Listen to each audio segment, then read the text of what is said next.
E esses dias a gente falou aqui no CNN Money sobre o fenômeno Labubu, pois a Pop Mart, que é a empresa que faz esses bichinhos aí, estava disparando na bolsa em Hong Kong por causa da fama desses bichinhos e da febre com os Labubus. Mas as ações da empresa começaram a cair.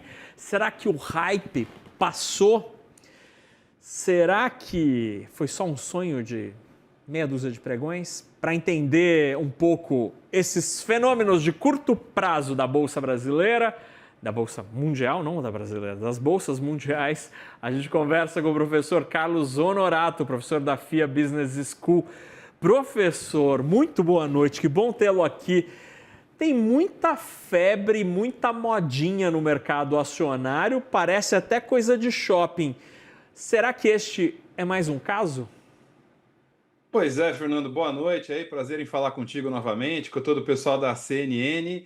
Olha, parece que a história se repete, né? Você tem o hype do momento, às vezes esses momentos demoram mais, né? Há uns 2, 3 meses atrás eu conversei com o pessoal aí sobre o morango do amor, que ninguém fala mais, ninguém aguenta mais, né?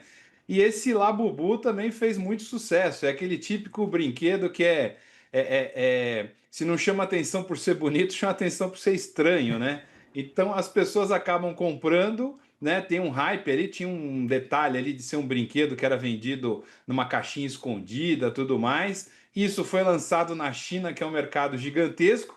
Então já viu, né? Explodiu. Agora o difícil é você manter isso nessa perspectiva. Só para a gente ter uma ideia, professor, hoje as ações da Pop Mart caíram 6,43%, fecharam a segunda-feira em US$ 259 de Hong Kong, ou seja, que tombo, um baita tombo. E mais, no acumulado de 5 dias, prevalece a queda, 10%.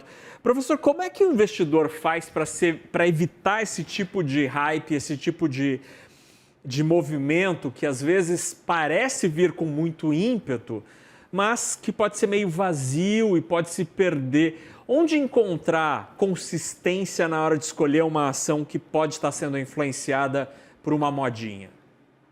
Vamos lá. As ações, elas são influenciadas pela expectativa, né? À medida que você aumenta a expectativa de que um produto vai vender, de que um mercado vai se fortalecer, de que você vai ter mais oportunidades, a tendência é que a ação dessas empresas se valorize. O que aconteceu com o Labubu é que ele representava esse processo, né? Houve um crescimento gigantesco do faturamento, só que o investidor ele pensa o seguinte: eu não estou preocupado com o que aconteceu no passado. Eu estou querendo a minha remuneração futura. Eu quero que o crescimento continue. Então, eu tive lendo alguma coisa aí, 200% de crescimento em 2 anos, alguma coisa assim. Quer dizer, uma empresa que cresce nesse montante, o investidor quer que continue crescendo nisso. Então, imagina, se ela passa a crescer metade disso, já é metade da expectativa frustrada. E aí tem um lado de marketing, né? Tem um lado de produto. Quer dizer, se você está focado o seu crescimento todo em um único produto, a dificuldade de você manter essa trajetória de crescimento é muito grande. Então, o investidor tem que olhar se o produto é único, se o mercado é concentrado, se você tem poucos clientes. E aí é um mecanismo interessante de você evitar de entrar numa roubada de uma onda aí, de uma noite de verão. Ou seja, professor, aí vale a mesma dica de sempre, né? Que na hora de escolher uma ação para montar sua carteira, é preciso conhecer aquele negócio e entender que, de fato, aquele CNPJ, aquela empresa, poderá gerar valor ao acionista no futuro. Como conseguir fazer esse discernimento? Que tipo de métrica, que tipo de análise o senhor recomenda ao investidor na hora de escolher os papéis? Olha, primeiro você falou um ponto muito bom que as pessoas às vezes não observam. Você escolher segmentos, escolher setores, né? Então, se você trabalha com ações da área de energia, com ações da área de petróleo, ação do agro, ação do varejo, à medida que você trabalha se concentrando em alguns setores, você entende como esse setor funciona. Você entende quais são as margens e quais são as possibilidades que esse setor te dá, né? E aí você também acompanha a sua estratégia de longo prazo. Quer dizer, se você está querendo guardar o seu dinheiro para aposentadoria no médio e longo prazo, Ações de empresas mais estáveis e que tendem a ter uma performance de longo prazo, como é o caso de energia, pode ser muito positivo. Se você está querendo aproveitar a onda, dar uma especulada, tentar ganhar ali algum dividendo, vai que a empresa pague, você entra nessa abordagem de curto prazo, né? O que eu sugiro sempre é meio que você diversificar um pouco conforme até a sua idade e o seu perfil. Se você é mais novo, perder tudo é mais fácil de recuperar ao longo da vida. Se você está mais perto da aposentadoria, é mais difícil. Então, esse é um ponto. E sobre as métricas, eu acho que as métricas tradicionais aí de rentabilidade, né, retorno do patrimônio, retorno do ativo, você observar a lucratividade efetiva da empresa, quanto faturou, né, EBITDA, verificar também se aquele mercado que ela está tem possibilidade de crescimento ainda ou se já saturou. O que me parece nesse caso é que você tem uma saturação, seja porque o consumo cai naturalmente, que as pessoas não vão comprar vários bonecos, ou porque o hype realmente passou e estão esperando a nova moda. Agora, professor, o senhor mencionou esta possibilidade que o mercado oferece para o investidor de montar posições de curto prazo. Aí é uma análise muito mais a sangue frio. Como definir uma estratégia de curtíssimo prazo? Porque quando, sei lá, Warren Buffett monta lá a sua carteira, ele está pensando numa empresa, ele pensou numa empresa que vai permanecer, continuar de portas abertas por século. É um tipo de leitura do negócio muito distinta. Para a investidora que quer posições de curtíssimo prazo para tentar surfar nesse hype que o senhor mencionou, aí é preciso observar o quê? Que tipo de métrica vale? Uhum.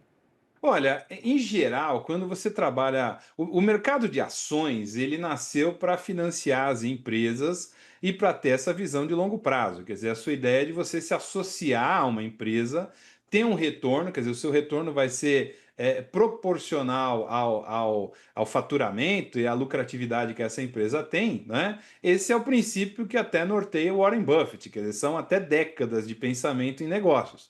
Quando você vai para o curto prazo, você está procurando ações que tenham maior variação, né? Que variam mais. Então, você até mostrou algumas ações que subiram muito aí no índice hoje. De repente, essas ações são as que caem amanhã, elas têm muito mais volatilidade.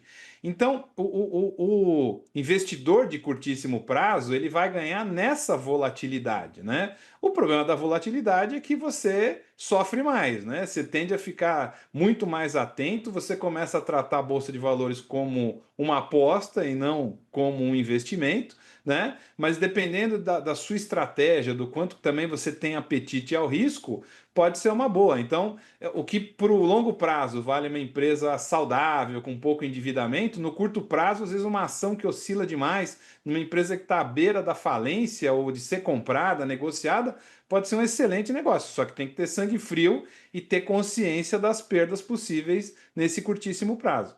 Perfeito. Professor, aproveitando que estamos conversando aqui, eu queria ouvir muito rapidamente o senhor sobre uma conversa que houve hoje nos Estados Unidos. O presidente Donald Trump voltou a defender a possibilidade de que empresas divulguem balanços com periodicidade semestral ao invés do calendário trimestral. Ele disse que isso poderia reduzir custos para as empresas e os gestores, os executivos, poderiam ficar mais focados na atividade fim da companhia e não necessariamente no esforço contábil ali de apresentação dos números. Qual é a percepção do senhor, assim, deste bate-pronto aqui, a quente, desta possibilidade? O senhor gosta da ideia de trocar o calendário trimestral pelo semestral? Olha, não sei se é uma questão de gostar, né? Mas o Trump ele é formidável na capacidade de criar factoides, né? De criar Sim. eventos que tumultuam o mercado, né? Veja, nós estamos caminhando para um mundo de uma contabilidade digital, né? Eu confesso que eu não tenho informações de quanto isso evoluiu nos Estados Unidos, mas no mundo como um todo, você vai ter uma contabilidade digital, a coisa tende a ser mais automática, tende a ser mais automática. Até que ponto que isso vai ser ou não, a gente não sabe, né? Veja, essas demonstrações contábeis dependem, às vezes, de auditoria, de retificação. Se você diminui o prazo dessa publicação, você efetivamente tem mais margem de erro, né? E provavelmente você vai ter mais correções nesse processo. Agora, o que a gente tem que fazer com as propostas do Trump é observar, é colocar um tagzinho ali e acompanhar onde que isso vai dar, qual que é o desdobramento que tem isso, né? Mas, a princípio, teoricamente, não seria de todo ruim. O problema é para quem faz a contabilidade, né? Nós dando opinião aqui, o presidente dos Estados Unidos dizendo que é melhor, a gente concorda. Agora, a contabilidade da empresa, você conseguir performar o fechamento de demonstrações de 3 meses ou em 6 meses, é aí que o bicho pega, é aí que vai ser difícil para eles administrarem. Não só eles, mas no mundo inteiro, né?